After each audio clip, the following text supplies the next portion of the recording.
It's the Kyle Hyman Show on Redeemer Radio.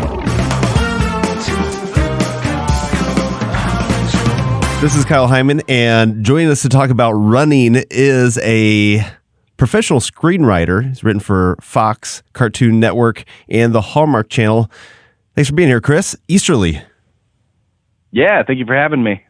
As a convert to Catholicism, which came first for you, your love for faith or love for running? Well, I've run since I was a kid, so I talk in my book about how, as a kid, my dad took me and my brother out to parking lots at elementary schools, and we did little relay races and stuff, and so it kind of always was a thing for us, so that's kind of been a part of my life. And then I grew up Baptist in Kentucky, and then around college, I got a biography of Thomas Merton and started reading that and started reading about St. Francis and different people. And I just realized like these people, clearly had a real conversion experience, and it looks different from mine, but there's something to it. And so I just started studying Catholicism, and that kind of led to me. It was about a 10-year process, but I ended up, going through RCIA twice and eventually became Catholic. So I guess, running preceded Catholicism, but yeah. What kept you running? So you were running with your siblings and your dad, but yeah, you didn't have to run then eventually at some point. So why did you want to keep running?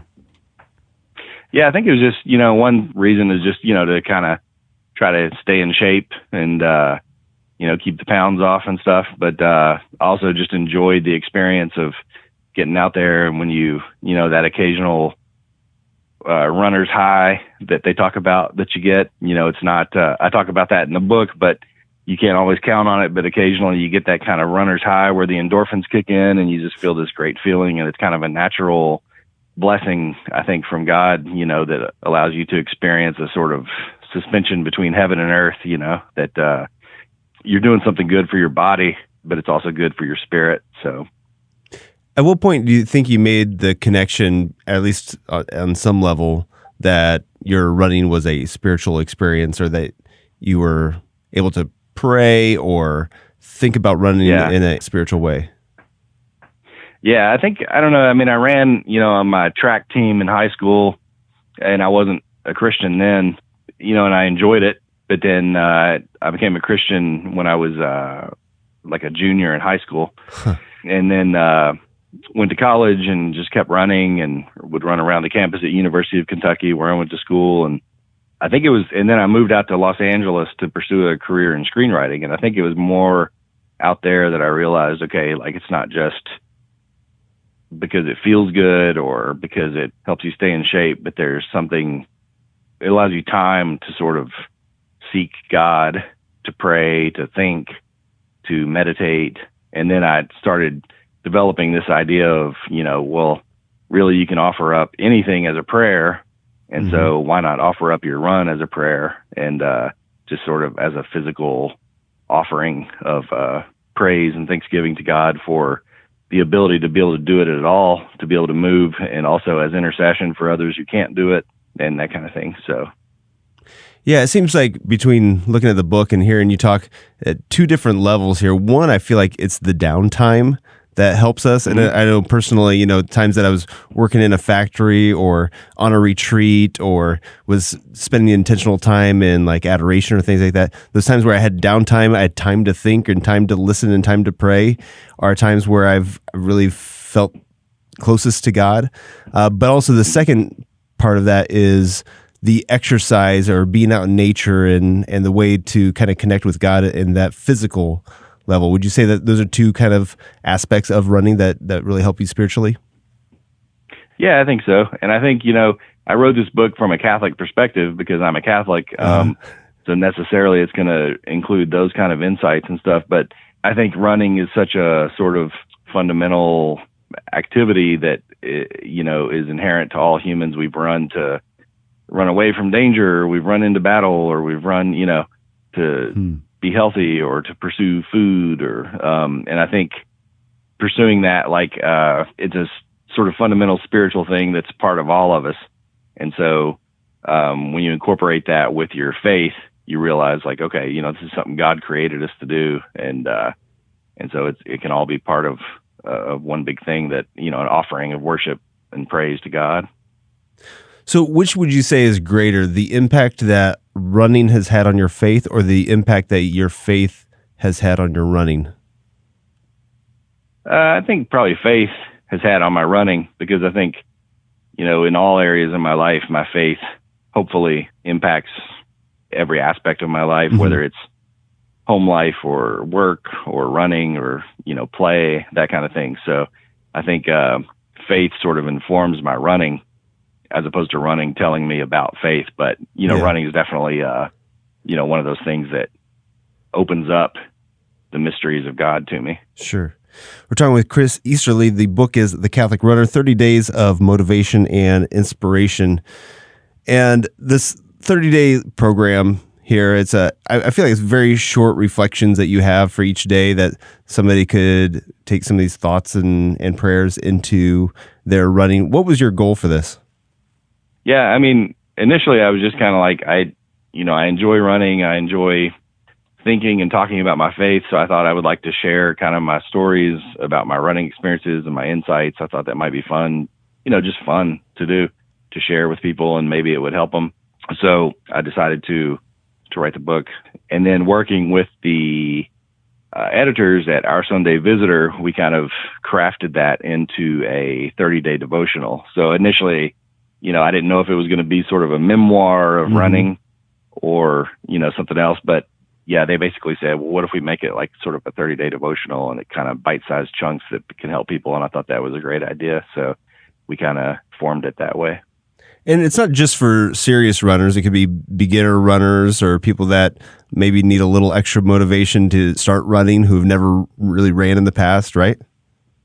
Yeah, absolutely. And it's funny because I consider myself a runner, but not like a serious runner. I've run a marathon, a full 26.2 miles, and I've run several half marathons, but it's always a process, It's like you got to stay in shape, and sometimes you're going to be in better shape than others. And so I tried to write the book in such a way that, it can speak to people and help people who are just beginning runners who have never done it at all, or people who are getting back into it and just kind of want to, ease back into it. And, it's not for like the elite ultra marathoner or runner or anything. I think it has insights that could inspire and help those people. Hopefully it's constructed in such a way that it can sort of help people who are just wanting to get back into shape.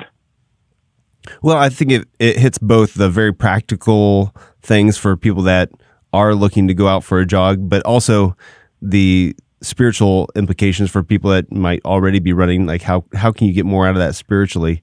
And I think it'd be helpful for both parties, no matter how great of a runner or poor of a runner. There's that whole spiritual connection that is handy as well. Can you give some examples of some of the lessons that you share or some of the things that people would get out of the book?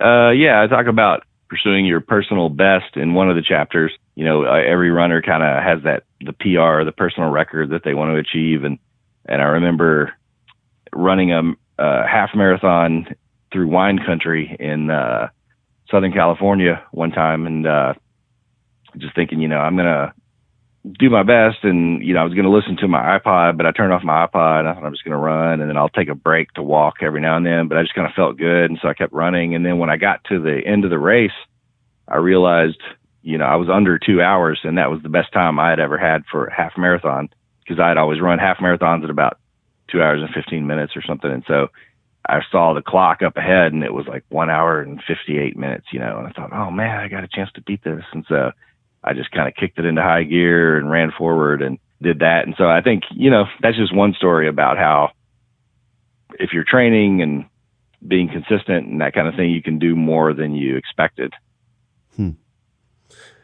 And then what else do you have in the book besides just some of these short stories? Just insights into kind of my spiritual upbringing. Like I said, I grew up Baptist and grew up in the Protestant tradition, the evangelical tradition, and then took about a 10-year process of reading Catholic stuff and realizing that I'd resonated more with a lot of the Catholic spiritual devotions that I was reading and wondering, like, why is that? And so I kind of got into studying the theology and the history of the church. And so I talk about that in the book too, about how a lot of the time in the Protestant tradition, and this is not a broad statement, but in some strains of the Protestant tradition, there's this emphasis on, the flesh is bad and the spirit is good. And then one thing that I found freeing in the Catholic tradition was this idea that like the flesh and the spirit are one, that you're a sort of, it's unified. And so by taking care of one, you're taking care of the other. And I felt like that was kind of a cool thing to explore in terms of running and glorifying God in the body and that kind of thing. And again, not to, say that all Protestants believe that like the flesh is bad or anything, but that was just something that I had seen in some strains of Protestant thought. So Is this just for runners, or would it be applicable to other forms of exercise, other sports, things like that? I hope it would be applicable to other forms of exercise, and also people of even other faith traditions and no faith at all. Again, like I said, it's called the Catholic Runner, so it's necessarily from my Catholic perspective, but I think, again, Catholic means universal. So I think hopefully people who are believers or non-believers could find insights from this that would resonate with them as well. Sure. Yeah, it's a nice, short, easy to read book, just a couple pages per chapter, 30 days.